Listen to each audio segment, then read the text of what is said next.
एक नगर में एक सेठ और एक गरीब का घर पास पास था। सेठ को कभी ये ख्याल नहीं आया कि उसका पड़ोसी गरीब है। गरीब की बेटी, जिसका नाम रुक्मणी था, सयानी हो चुकी थी। एक दिन गरीब ने सेठ से कुछ धन उधार मांगा ताकि वह अपनी सयानी बेटी के हाथ पीले कर सके, लेकिन सेठ ने उसे मना कर दिया। उस रात सेठ के घर में एक चोर घुस आया। जब तक सेठ और सेठानी सोए नहीं थे, चोर वहीं दुबक कर बैठ गया। सेठ और सेठानी आपस में बातें कर रहे थे। देखते ही देखते रुक्मणी विवाह योग्य हो गई है। सेठानी ने कहा, हाँ, लड़कियां तो कूड़े के ढेर की तरह बढ़ती हैं, पता ही नहीं चलता कब सयानी हो जाती हैं। सेठ ने जवाब दिया, अब रुक्मणी के पिता को उसकी शादी की व्यवस्था करनी चाहिए। समझ नहीं आता उनके माता पिता क्यों नहीं यह बात सोच रहे हैं। सेठानी ने कहा, वो सोच तो रहे हैं, लेकिन उनके पास धन की कमी है। आज रुक्मणी के पिता ने मुझसे कुछ धन उधार मांगा था। सेठ ने बताया, तो क्या आपने उन्हें धन दिया? सेठानी ने पूछा।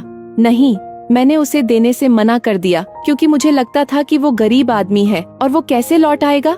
लेकिन अब मुझे लगता है कि रुक्मणी के पिता को कुछ मदद देनी चाहिए थी। लड़की का कन्यादान करना पुण्य का काम होता है, लेकिन अब मैं उसे मदद नहीं दे सकता। जिसे मैं एक बार मना कर देता हूँ, उसे फिर से मदद नहीं करता। कहते हुए सेठ ने एक लंबी आह भरी। कुछ देर बाद सेठ और सेठानी बातें करते हुए सो गए। चोर ने सेठ के घर से धन की पोटली चुराई और बाहर निकल आया। बाहर आते हुए उसे याद आया कि उसकी पत्नी ने कुछ बर्तन लाने को कहा था, जो वह भूल गया था। लेकिन अब सेठ के घर में फिर से घुसना उसे सुरक्षित नहीं लगा, तो उसने सोचा, चलो गरीब के घर से कुछ बर्तन चुरा कर लाता हूँ। यह सोचकर वह गरीब के घर में घुस गया। बर्तनों को चुराने के उद्देश्य से गरीब के घर में भी जागरण चल रहा था। जिनके घर में सयानी बेटी बैठी हो, उनके माता पिता को नींद कैसे आएगी?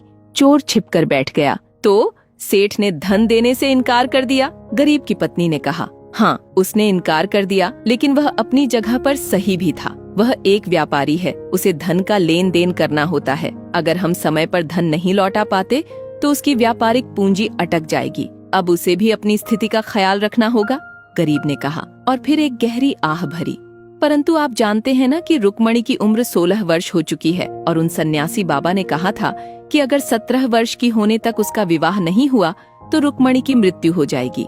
अब उसे 17 वर्ष की होने में केवल 4 महीने बाकी हैं। अगर ऐसा नहीं हुआ तो हमारी इकलौती बेटी हमें बुढ़ापे में बेसहारा छोड़कर भगवान को प्यारी हो जाएगी।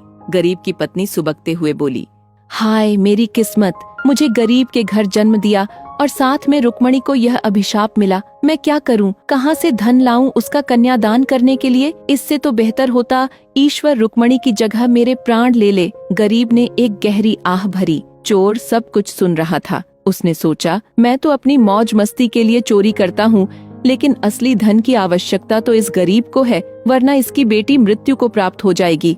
उसे संतान को खोने का दर्द समझ में आता था, क्योंकि 2 वर्ष पहले उसके छोटे बेटे की सर्पदंश से मृत्यु हो चुकी थी। मुझसे अच्छा तो वो सेठ है जिसने कम से कम इसे धन देने का सोचा। चोर ने मन ही मन सोचा। फिर उसने रसोई से कुछ बर्तन चुराए और अपनी झोली में डाल लिए। चूल्हे से एक कोयला निकाला और आंगन में यह लिख दिया, सेठ की तरफ से रुक्मणी के विवाह के लिए दिया गया धन एक चोर। धन की पोटली और चुराए हुए बर्तन वहाँ रखकर वह चुपचाप वहाँ से रफू चक्कर हो गया, क्योंकि उसे अपनी पत्नी से उलाहना नहीं लेना था। सुबह दोनों घरों में हड़कंप मच गया था। सेठ के घर से धन चोरी हो गया था, जबकि गरीब के घर धन मिल गया था और साथ ही बर्तन भी चोरी हो गए थे। गरीब ने एक पल के लिए सोचा, क्यों ना मैं यह धन छुपा लूं और रुक्मणी का विवाह कर दूं। लेकिन फिर उसे ख्याल आया कि अगर लोग पूछेंगे धन कहाँ से आया तो क्या कहेगा? लोग शक करेंगे और कहेंगे कि उसने सेठ के घर से चोरी की है। फिर गरीब ने सोचा, मुझसे अच्छा तो वह चोर ही निकला जिसने मेरी दीनहीन स्थिति को समझते हुए चोरी किया और सारा धन रुक्मणी के विवाह के लिए छोड़ दिया। जब एक चोर इतनी दयालुता दिखा सकता है तो मैं ईमानदारी क्यों नहीं निभा सकता? इस सोच के साथ गरीब ने सेठ के पास जाकर सारा किस्सा सुना दिया और सेठ को अपने घर बुलाकर वह चोर द्वारा छोड़ी हुई पोटली और उसके द्वारा लिखी हुई बात भी पढ़वाई। सेठ ने सोचा, एक चोर इतना अच्छा हो सकता है? चुराया हुआ धन इस गरीब की बेटी के विवाह के लिए छोड़ गया और यह भी कह दिया कि यह सेठ की तरफ से है, तो क्या मैं इस गरीब की बेटी के लिए कुछ नहीं दे सकता? यह सोचकर उसने गरीब को उस पोटली में से आधा धन दे दिया और कहा, यह लो, यह धन रुक्मणी के विवाह के लिए है और इसे लौटाने की कोई जरूरत नहीं है। यह सुनकर गरीब बोला, सेठ जी आप बहुत अच्छे हैं। सेठ ने मुस्कुराते हुए कहा, अच्छा मैं हूँ या तुम हो यह तो नहीं कह सकता। अच्छा तो वह चोर था जिसने रुक्मणी के विवाह की व्यवस्था कर दी। मेरे पास धन होते हुए भी मैं तुम्हें नहीं दे सका और उसने चुराया हुआ धन भी दे दिया। काश ऐसे अच्छे चोर और भी होते। यह कहते हुए सेठ ने गरीब को गले से लगा लिया।